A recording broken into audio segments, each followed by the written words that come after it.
Hello everyone, welcome back to my YouTube channel as rocket. Friends, GK की series की ये fourth video है जिसमें हम डिस्कस करेंगे वर्ल्ड ज्योग्राफी के बारे में, विश्व भूगोल के बारे में, जो कक्षा 4 और 5 दोनों के लिए इम्पॉर्टेंट है। तो आइए बिना देरी किए आज की वीडियो को स्टार्ट करते हैं।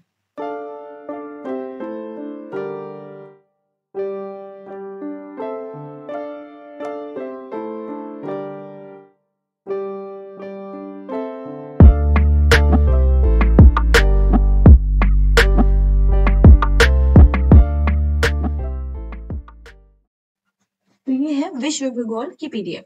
सबसे पहले बात करते हैं हम पृथ्वी के आकार की। तो पृथ्वी एक झुके हुए संतरे की तरह यानी नारंगी की तरह दिखाई देती है। ये आपकी किताब में भी लिखा हुआ है। और जो कि किसके चारों ओर घूम रही है? सूर्य के चारों ओर। पृथ्वी जो है पूरी तरह से गोलाकार नहीं है, ऊपर और नीचे से थोड़ी सी चपटी या फिर आप सपाट कह सकते हो। पृथ्वी के सबसे ऊपरी बिंदु को क्या कहते हैं? उत्तरी ध्रुव। और जब से सबसे जो तल पर होता है या नीचे बिंदु होता है वो होता है दक्षिणी ध्रुव। तो संयुक्त राज्य अमेरिका के यूएसए के रॉबर्ट पियरी थे जो 6 अप्रैल 1909 को उत्तरी ध्रुव पर पहुंचने वाले पहले व्यक्ति थे। 6 अप्रैल 1909 को उत्तरी ध्रुव पर। जबकि दक्षिणी ध्रुव पर पहुंचने वाले थे रोनाल्ड एमंडसन दिसंबर 1911 में, जो नॉर्वे के एक देश से थे। उसके बाद पृथ्वी का परिभ्रमण। देखिए, परिभ्रमण और परिक्रमण ये दो चीजें होती है। परिभ्रमण होता है जब पृथ्वी अपनी धुरी पर पश्चिम से पूर्व दिशा में घूमती है, जबकि परिक्रमण होता है जब पृथ्वी सूर्य के चारों ओर चक्कर लगाती है। जब पृथ्वी अपनी धुरी पर पश्चिम से पूर्व दिशा में घूमती है तो इस गति को हम परिभ्रमण कहते हैं और इसे पूरा करने में से लगभग 24 घंटे लगते हैं। आप देखते हो ना, हमारे एक दिन में 24 घंटे होते हैं, तो उतना ही समय इसको परिभ्रमण में लगता है, जिससे हमारे दिन और रात बनते हैं। तो जो भाग सूर्य की ओर होता है वहां पे दिन होता है, और जबकि जो भाग सूर्य से पीछे की तरफ होता है या जहाँ पे सूरज की किरणें नहीं पहुंच पाती वहां पे रात होती है। ये लाइन याद जरूर रखिएगा। किसने कहा था पृथ्वी गोल है और अपनी धुरी पर घूमती है? तो ये बात कही थी गणितज्ञ पाइथागोरस ने। अब देखिए पृथ्वी का परिक्रमण। पृथ्वी का परिक्रमण होता है सूर्य के चारों ओर घूमना। लगभग 500 वर्ष पहले 500 वर्ष पहले निकोलस कॉपरनिकस ने यह घोषणा की थी कि पृथ्वी जो है वो सूर्य के चारों ओर घूमती है। तो निकोलस कॉपरनिकस ने बात की थी पृथ्वी के परिक्रमण के बारे में, और उसने ये कहा था कि पृथ्वी जब परिक्रमा करती है तो उसे लगभग 365 सही 1/4 दिन लगते हैं, यानी एक वर्ष जितना समय लगता है। और एक वर्ष में देखिए क्या क्या होता है, सारे मौसम बदलते हैं, अलग अलग ऋतुएं आती हैं, कभी शीत है, कभी गर्मी है, कभी बसंत है। तो ये सारी ऋतुएं जो है पृथ्वी के परिक्रमण के कारण ही बनती हैं। अगला क्या है? ग्लोब। तो देखिए पृथ्वी का मॉडल है वो ग्लोब कहलाता है। ग्लोब शब्द आया कहाँ से है? ग्लोब शब्द आया है लैटिन शब्द ग्लोबस से, जिसका अर्थ होता है गोल। लगभग 500 साल पहले बनाया गया था एक ग्लोब को। और इस ग्लोब में इतना ध्यान रखिए कि उत्तरी और दक्षिणी अमेरिका को नहीं दिखाया गया था। तो इस अमेरिका की खोज किसने की? इटली के क्रिस्टोफर कोलंबस ने। इन दोनों की यानी अमेरिका की खोज आप कह सकते हो, चाहे वो उत्तरी हो या दक्षिणी हो, की खोज क्रिस्टोफर कोलंबस ने की थी। एक पुर्तगाली था, यानी पुर्तगाल से था, फर्डिनेंड मैगेलन। उसने क्या किया था? समुद्री यात्रा से हमारी पृथ्वी का एक पूरा चक्कर लगाया था, फर्डिनेंड मैगेलन ने। अब हम बात करते हैं भूमध्य रेखा की। देखिए, आप सबने ग्लोब को देखा है, पृथ्वी को देखा है, तो पृथ्वी के बीचों बीच एक काल्पनिक रेखा होती है जिसे हम भूमध्य रेखा कहते हैं, जो पृथ्वी को दो भागों में बांटती है। कुछ इस तरह से जैसे आपको यहाँ दिखाया गया है। देखिए, भूमध्य रेखा बिल्कुल बीच से जाती है, जो क्या करती है? पृथ्वी को दो भागों में, यानी ऊपर की तरफ उत्तरी गोलार्ध और नीचे की तरफ दक्षिणी गोलार्ध में विभाजित करती है। इसकी लंबाई कितनी होती है भूमध्य रेखा की? 62,255। अब देखिए, जैसे भूमध्य रेखा की लंबाई है ना, वैसे ही आपकी और भी अक्षांश रेखाएं होती हैं। ये वो सारी क्या होती हैं? अक्षांश रेखाएं। बिल्कुल सीधी होती है, यहाँ मैं पेन से बना रही हूँ, इसलिए थोड़ी टेढ़ी मेढ़ी बन रही है। कुछ रेखा ऐसे ऊपर होती है और कुछ रेखा इसी भूमध्य रेखा के नीचे यानी दक्षिणी गोलार्ध में होती है। तो कुछ उत्तरी गोलार्ध में होती है और कुछ दक्षिणी गोलार्ध में होती है, जिन्हें हम क्या कहते हैं? अक्षांश रेखाएं कहते हैं। तो आइए अब आगे देखते हैं अक्षांश रेखाओं के बारे में। अक्षांश रेखाएं वो होती है जो भूमध्य रेखा से ध्रुवों तक के सभी समांतर वृत्त बनाती हैं एक तरीके से। अक्षांश को हम किस में मापते हैं? अक्षांश को हम मापते हैं डिग्री में। जो भूमध्य रेखा होती है वो 0 डिग्री पर होती है, जबकि अक्षांश की समांतर रेखाओं का आकार कुछ घटता रहता है जब हम उत्तरी ध्रुव यानी यहाँ या दक्षिण ध्रुव यानी नीचे की तरफ जाते हैं। तो सबसे बड़ी अक्षांश रेखा होती है जो भूमध्य रेखा है, जो बिल्कुल बीच में होती है। ठीक है, तो उत्तरी गोलार्ध और दक्षिणी गोलार्ध में कुल मिलाकर 89 अक्षांशीय रेखाएं होती हैं जो एक दूसरे के समांतर होती हैं, समांतर यानी समान अंतर पर होती हैं और एक दूसरे से कभी भी नहीं मिलती। तो अब हम आगे बढ़ते हैं। ये रहा कुछ इस तरह से। देखिए, जो सबसे बीच में है वो है 0 डिग्री यानी भूमध्य रेखा, और जबकि जो इसके ऊपर है 23.5 डिग्री नॉर्थ में उत्तर में कर्क रेखा, 66.5 डिग्री उत्तर में आर्कटिक रेखा, जबकि अगर नीचे की बात करें तो 23.5 डिग्री दक्षिण में मकर रेखा और 66.5 डिग्री दक्षिण में अंटार्कटिक रेखा। ऊपर देखिए नॉर्थ पोल होता है बिल्कुल 90 डिग्री पर, ऐसे ही नीचे साउथ पोल होता है यानी दक्षिणी ध्रुव होता है बिल्कुल 90 डिग्री पर। और इन दोनों जो दो अक्षांश रेखाएं होती हैं उनके बीच की दूरी होती है 111 किलोमीटर। अब हम बात करते हैं कुछ देशांतर रेखाओं की। देशांतर रेखाएं होती हैं खड़ी रेखा, अभी तो आपने ये लेटी हुई रेखा देखी है, ऐसे ही कुछ एक खड़ी रेखाएं भी होती हैं कुछ इस तरह से जैसा आपको यहाँ दिखाया गया है। तो उत्तरी ध्रुव यानी ऊपर से दक्षिणी ध्रुव तक कुछ ये सीधी रेखाएं होती हैं जिन्हें हम मेरिडियन भी कहते हैं, और जो सबसे बीच में होती है, जैसे ऊपर हमने बीच में दिखाई थी भूमध्य रेखा, ऐसी खड़ी रेखा में सबसे बीच की रेखा होती है प्रधान मध्याह्न रेखाएं। जो प्रधान मध्याह्न रेखा होती है वो 0 डिग्री पर ही होती है। ये देखिए क्या कह रहे हैं कि इन देशांतरों की लंबाई समान होती है, सभी देशांतरों की लंबाई समान होती है और ये अर्धवृत्ताकार होती है। और जो हमारी बिल्कुल प्रधान मध्याह्न रेखा होती है वो कहाँ से होकर गुजरती है, वो ग्रीनविच से होकर गुजरती है, जहां पे हमारी क्या स्थित है, ब्रिटिश रॉयल वेधशाला।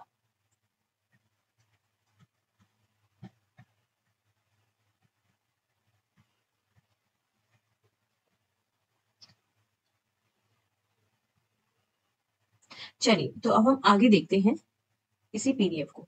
अब देशांतर रेखा जो मैंने बताया, प्रधान मध्याह्न रेखा का मान जो 0 डिग्री पर होता है, और इससे हम 180 डिग्री पूरब और 180 डिग्री पश्चिम की भी गणना करते हैं। जैसे हमारी भूमध्य रेखा पूरी पृथ्वी को दो भाग यानी उत्तरी गोलार्ध और दक्षिणी गोलार्ध में बांटती है, ऐसी प्रधान मध्याह्न रेखाएं हमारी पृथ्वी को दो बराबर हिस्सों में बांटती है, लेकिन वो पूर्वी गोलार्ध और पश्चिमी गोलार्ध होते हैं। और यही रेखा होती है जो समय हमारा निर्धारित करती है। जो आप घड़ियों में समय देखते हो वो इसी प्रधान मध्याह्न रेखा की वजह से आपको पता चलता है। और 180 डिग्री अक्षांश रेखा पर जो मध्याह्न रेखा होती है उसे हम अंतरराष्ट्रीय तिथि रेखा कहते हैं। ये भी एक तरह से काल्पनिक है, ये रेखाएं असली में नहीं है, ये सिर्फ एक कल्पना की गई है।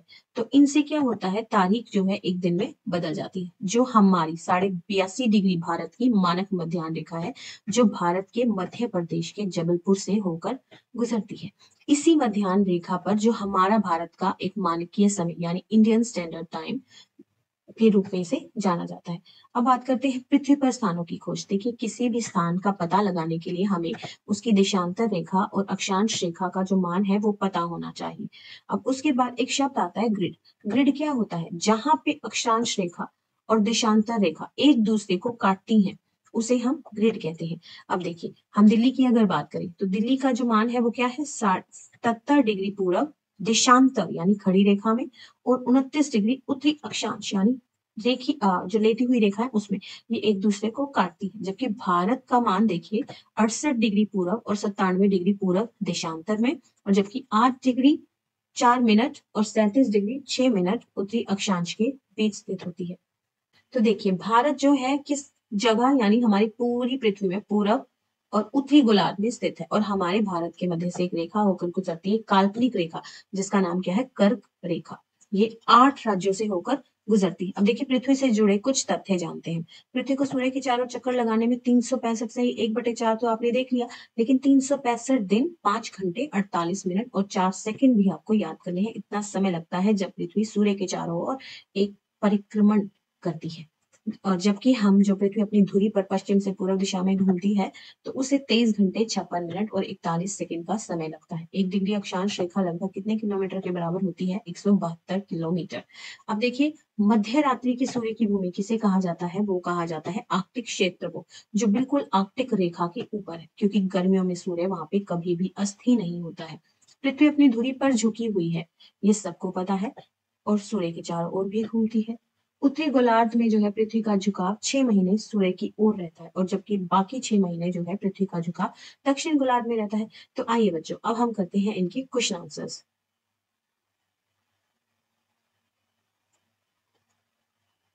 पहला क्वेश्चन, कर्क रेखा, भूमध्य रेखा और मकर रेखा, ऐसा कौन सा महाद्वीप है जिससे ये तीनों रेखाएं गुजरती हैं?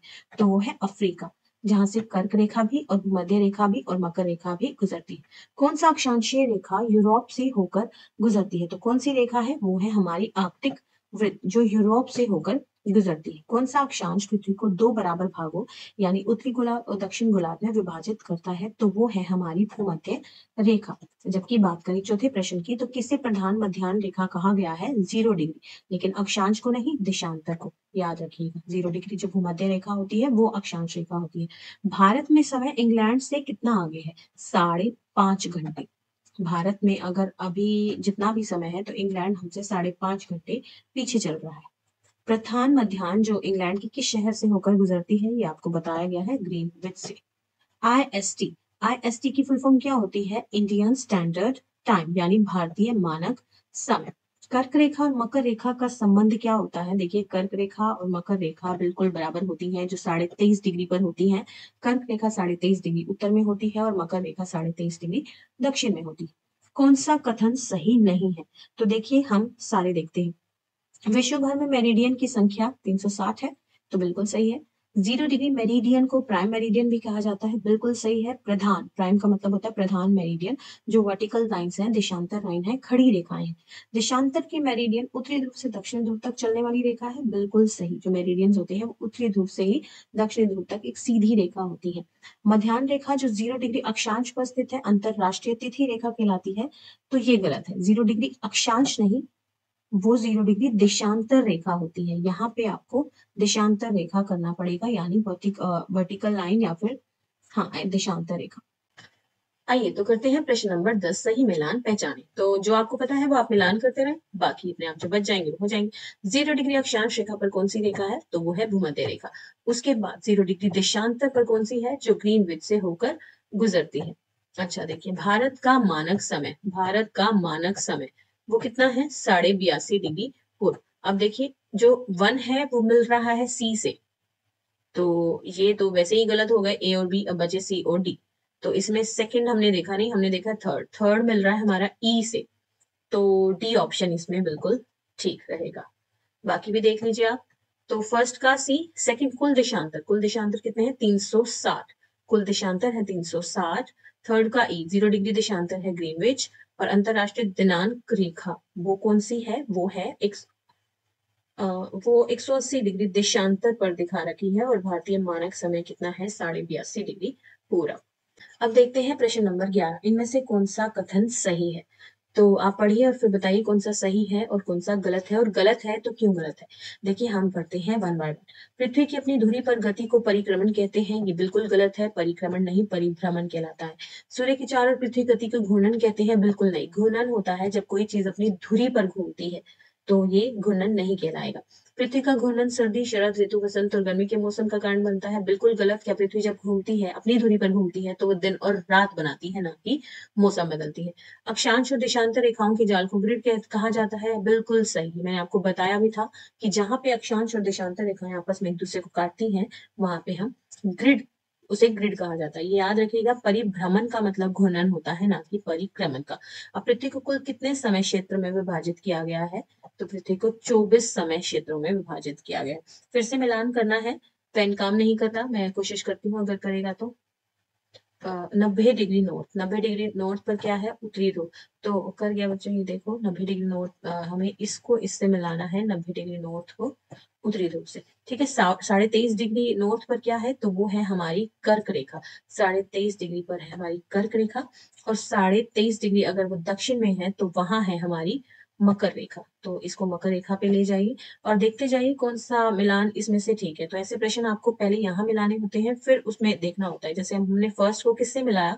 फर्स्ट को मिलाया हमने डी से, तो पहला डी, बी और सी में है, और डी में भी यही है, तो ए वाला तो बिल्कुल गलत हो गया। अब सेकंड क्या है? 23.5 डिग्री नॉर्थ, वो हमने मिलाया है कर्क रेखा से। तो देखिए, कर्क रेखा यानी सेकंड का आएगा सी। तो सेकंड के सी में अब हमारे फर्स्ट और ए और सी ऑप्शन गलत हो गए हैं, बचा बी और डी। अब बी या डी में से ही उत्तर है।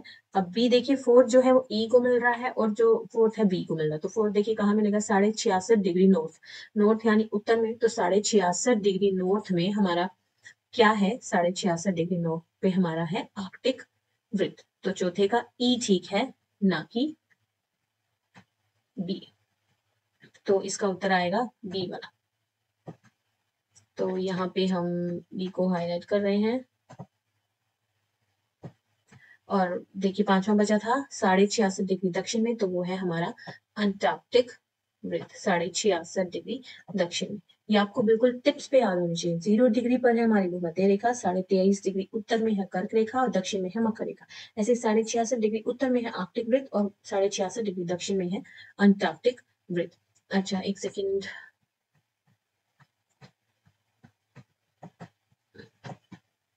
जब तक आप ये नेक्स्ट प्रश्न देखिए, सबसे लंबा अक्षांश कौन सा होता है? तो सबसे लंबा अक्षांश मैंने आपको बताया था वो होती है भूमध्य रेखा।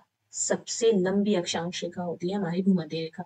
अच्छा 21 जून उत्तरी गोलार्ध में सबसे लंबा दिन है। दिल्ली में दिन की लंबाई लगभग 14 घंटे होती है। उत्तरी गोलार्ध के लिए सबसे लंबे समय को हम कौन सा संक्रांति कहा जाता है? तो हम कहते हैं ग्रीष्म संक्रांति। देखिए जून में गर्मियां होती है, तो ग्रीष्म यानी गर्मी, तो गर्मी का मौसम होता है। उत्तरी ध्रुव से दक्षिणी ध्रुव तक चलने वाली संदर्भ रेखा को देशांतर की मेरिडियन कहा जाता है। इनकी संख्या बतानी है तो 307, हमने ऊपर भी देखा था, देशांतर की कुल संख्या 307 है। पृथ्वी एक घंटे में कितने देशांतर घूमती है? 15 डिग्री। पृथ्वी पर किस विशेष स्थान पर दिन और रात की अवधि बराबर होती है? तो भूमध्य रेखा होती है जहां पर दिन और रात बिल्कुल बराबर होते हैं। भूमध्य रेखा से ध्रुवों तक के सभी समानांतर वृत्त अक्षांश के समांतर कहलाते हैं। पृथ्वी पर दो क्रमागत अक्षांशों के बीच की दूरी कितनी होती है? मैंने बताया था दो अक्षांशों के बीच की दूरी 111 किलोमीटर होती है। Last question of this PDF, उस काल्पनिक रेखा का नाम क्या है? क्या नाम है जहां से तारीख एक दिन बदलती है? तो यहाँ होती है अंतरराष्ट्रीय तिथि रेखा, जो शायद 180 डिग्री देशांतर रेखा पर है। तो बच्चों ये थी आप आज की वीडियो। अगर आपको ये वीडियो पसंद आई तो प्लीज इसे लाइक शेयर, हमारे चैनल को सब्सक्राइब जरूर करें और आप अगला टॉपिक कौन सा चाहते हैं वो हमें कमेंट बॉक्स में जरूर बताइए। मिलते हैं नेक्स्ट वीडियो में। Still then bye bye and take care.